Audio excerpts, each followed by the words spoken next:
Give me a minute. I want to talk about service in Ukraine's International Legion. As you might have seen this week, Zelensky announced plans to add between 450 and 500,000 men and women to the Ukrainian armed forces. Some of those will come from other countries. They're going to have to. And right now, we know that over 50 nations are represented inside the International Legion, reporting directly up the chain and incorporated into the Ukrainian armed forces.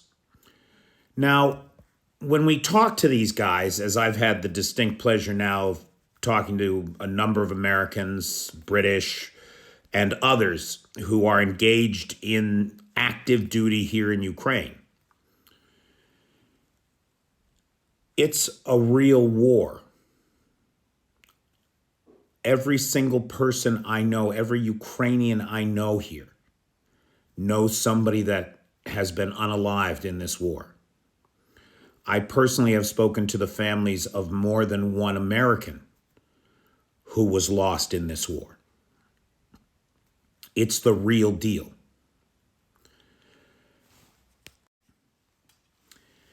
And the Ukrainians aren't just looking for anybody.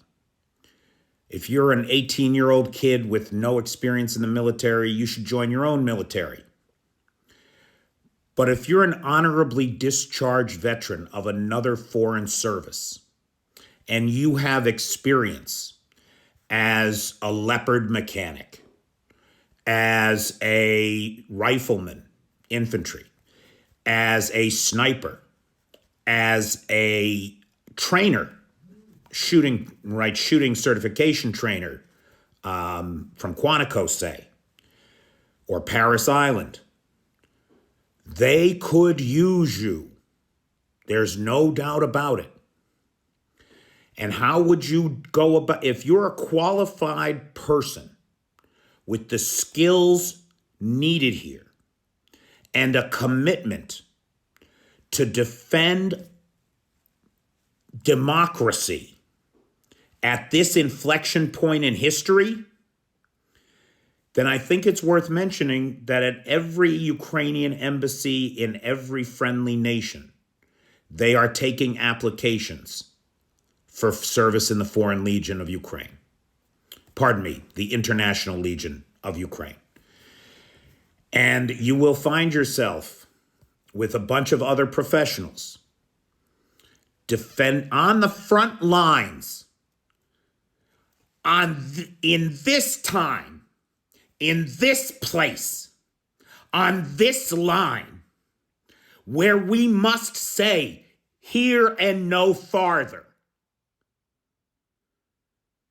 to the insatiable, rapacious appetites of the Kremlin, and put the other autocracies on notice. Put a big red light up to the mullahs in Iran and the Kim regime in North Korea, and to China with Taiwan, and say, no, we are in this together. We understand that if Ukraine falls, Europe is next. It's not going to stop here. And we'll be boots on the ground anyway.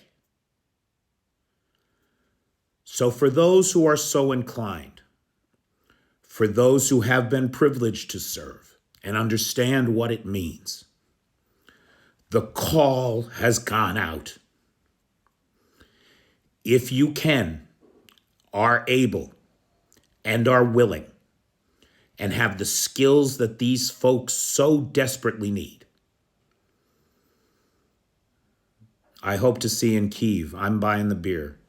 Well, no, not really. I'm kind of broke. But I'll let you buy me a beer. Thank you, guys.